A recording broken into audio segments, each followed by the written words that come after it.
আওয়ামী লীগ ফিরে আসার আর কোনো সুযোগ নাই। নির্বাচন যত তাড়াতাড়ি হবে তত দেশের জন্য, মানুষের জন্য, অর্থনীতির জন্য, রাজনীতির জন্য ভালো হবে। মানচিত্র চিবিয়ে খাবর সেই কবির কবিতা হবে। এমন কবিতা বলার চেষ্টা করেন না, আগে সংস্কার তারপরে নির্বাচন। কিসের সংস্কার করবেন আপনি? আওয়ামী লীগকে রাজনৈতিক অধিকার দিয়ে নির্বাচন করার অধিকার দিয়ে কেউ যদি মনে করে দেশে গণতন্ত্র পুনঃপ্রতিষ্ঠা করা সম্ভব, আমি তাদের সঙ্গে দ্বিমত পোষণ করি। আওয়ামী লীগ ফ্যাসিবাদী একটি শক্তি। জার্মানির নাৎসিদের সঙ্গে তার তুলনা করা যায়। তাদের গণতান্ত্রিক রাজনীতিতে কোনো স্থান হবে এর কোনো কারণ নাই। কেউ যদি এটা মেলাতে চান তারা তাদের মতো করে মেলাতে পারেন, কিন্তু তারা নাৎসিবাদ এবং ফ্যাসিবাদের সমর্থক হিসাবে চিহ্নিত হবে। তারা শুধু যে গত এক মাসে হত্যাকাণ্ডের যুক্ত ছিল এমন না, তারা সুদীর্ঘ 15 বছর 16 বছর ধরে এই হত্যাকাণ্ডের সঙ্গে যুক্ত। এটা এখানে অনেক বক্তা এটা তুলে ধরেছে। বাংলাদেশের শুরুতে 3.5 বছরে একটা মর্মান্তিক ইতিহাস আমাদের দেশে আছে। সেখানেও আওয়ামী লীগ রাজনৈতিক সুস্থতার পরিচয় দেয়নি। সেই কারণে বাংলাদেশের গণতন্ত্র প্রতিষ্ঠার জন্য আওয়ামী লীগ খুব প্রয়োজনীয়, এটা ভাবার কোনো কারণ নাই। আর যদি কেউ ভাবতে পারে, ফ্যাসিবাদের তো দোষর থাকতেই পারে। পুলিশ ছিল, প্রশাসন ছিল, মিলিটারি ছিল, তাদের হাজার হাজার কোটি টাকার লুটের টাকা ছিল, তাদের কর্মীদের হাতে নির্বিচার অস্ত্র তুলে দিয়েছে, কিন্তু শেখ হাসিনাকে রক্ষা করতে পারেনি কেউ। দেশের জনগণ যখন কাউকে প্রত্যাখ্যান করে, সেই প্রত্যাখ্যান কত নির্মম হয় সেটি গত 2 মাস আগে সারা বিশ্ব দেখেছে, বাংলাদেশ দেখেছে।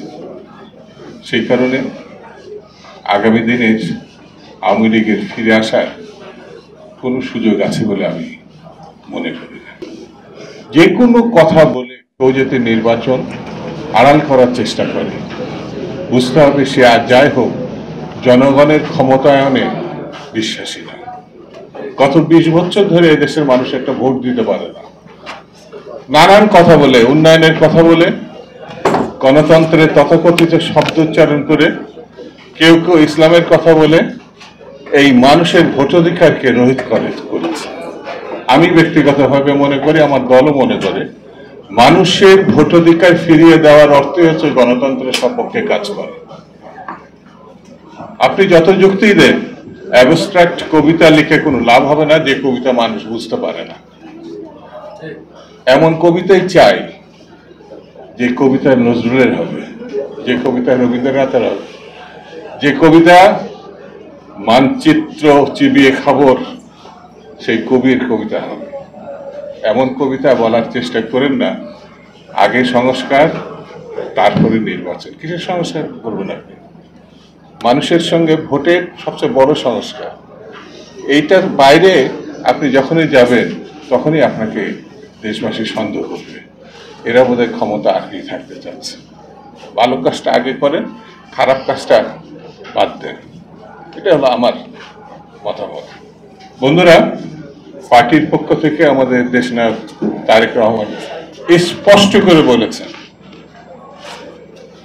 একেবারে বোঝার কোনো অসুবিধা নেই, গণতন্ত্রের আন্দোলন বন্ধ করা যাবে না। গণতন্ত্র প্রতিষ্ঠিত হয় নাই। গণতন্ত্র তখনই প্রতিষ্ঠিত হবে যখন নির্বাচন হবে। আর নির্বাচনই কাকে ক্ষমতায় আনবে মানুষের হাতে দেন না সেই ক্ষমতাটা। কিন্তু আমি, আমার দল এবং এই দেশের গণতন্ত্রপ্রিয় মানুষ মনে করে আগামী দিনের প্রধানমন্ত্রী জনাব তারেক রহমান,